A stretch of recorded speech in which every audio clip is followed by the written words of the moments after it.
అధ్యక్ష అన్ని విషయాలు ఈరోజు సాయంత్రం అధ్యక్ష ఈరోజు షార్ట్ డిస్కషన్ ఉంది.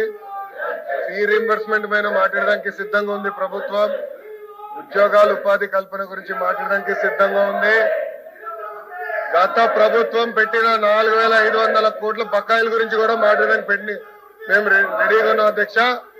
అధ్యక్ష వింత ఏంటంటే ఫీజు పోర్ అని పేరు పెట్టి తర్వాత ఫీజు పోర్ నుంచి యువత పోర్ అని పేరు మార్చుకుంటూ కూడా చాలా నవ్వుకుంటున్నారు అధ్యక్ష. బయట వాళ్ళకి దేనిపైన పోరాడుతున్నారు ముందు క్లారిటీ ఉంటే బాగుంటుంది అధ్యక్ష.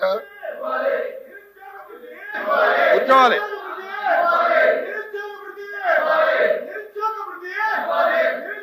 దయచేసి కూర్చోండి. దయచేసి కూర్చోండి. దయచేసి కూర్చోవాలి. నా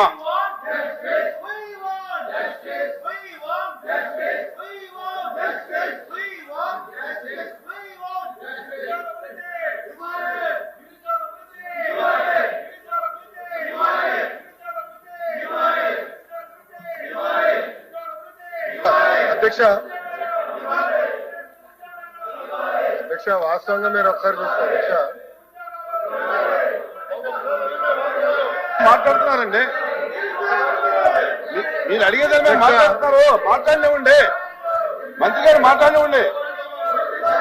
అధ్యక్ష ఒకరు పెద్ద నాకు చెప్పాడు అధ్యక్షుడు. కోర్టులో జడ్జి గారు ఉన్నారు అధ్యక్ష.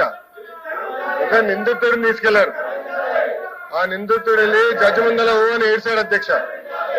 మాకు అమ్మ నాన్న లేరు, మాకు అన్యాయం జరిగిపోతుంది, నేను క్షమించండి అని జడ్జి గారిని అడిగి జడ్జి గారు పోలీసు వైపు చూసి ఎందుకే పాపం అనాథుడిని తీసుకొచ్చి ఇట్లా ఇబ్బంది పెడుతున్నారంటే పోలీసులు చెప్పారు అధ్యక్ష, తల్లి తండ్రిని చంపింది ఈడే, అందుకే తీసుకొచ్చి మీ ముందర నిలబెట్టాడు. అధ్యక్ష ఇది ఎట్టుందంటే గతంలో ఫీజు రీఎంబర్స్మెంట్ చేయలేదు అధ్యక్ష. 4,500 కోట్ల రూపాయలు బకాయిలు పెడతారు, దానిపైన ధర్నా అంటారు అధ్యక్ష. వాళ్ళే కరెంట్ ఛార్జీలు పెంచుతారు, దానిపైన ధర్నా అంటారు. ఎట్లా అధ్యక్ష ఇది? ఎందుకు 4,500 కోట్ల రూపాయలు బకాయిలు పెట్టారు చెప్పమనండి. డిస్కస్ చేద్దాం అధ్యక్ష. చర్చకి సిద్ధంగా ఉన్నాం. షార్ట్ డిస్కషన్ ఉంది, దానిపైన చర్చిద్దాం అధ్యక్ష. అన్ని విషయాలు చర్చిద్దాం. ఫీ రీఎంబర్స్మెంట్ గురించి మాట్లాడదాం, వాళ్ళ వల్ల ఎన్ని ఉద్యోగాలు పోయినా మాట్లాడదాం. చర్చకి ప్రభుత్వం సిద్ధంగా ఉంది. సాయంత్రం షార్ట్ డిస్కషన్ ఉంది, డిమాండ్స్ మూవ్ చేస్తున్నాం, దానిపైన డిస్కస్ చేద్దాం. మొదటి ప్రశ్నకి సమాధానం. రాష్ట్ర వ్యాప్తంగా మొత్తం ప్రైవేట్ పాఠశాలలో 1,24,955 మంది ఉపాధ్యాయులు పనిచేస్తున్నారు. రెండో ప్రశ్నకి సమాధానం 1/1/1994 తేదీ గల జియో నంబర్ 1 విద్యాశాఖ ద్వారా ప్రైవేట్ పాఠశాలలో పనిచేస్తున్న ఉపాధ్యాయులు వేతనాలు వర్తిస్తాయి.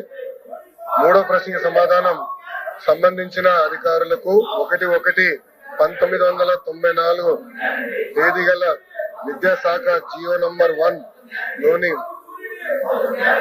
నిబంధన అమలు చేయవలసిందిగా సూచన జారీ చేయడం అయింది.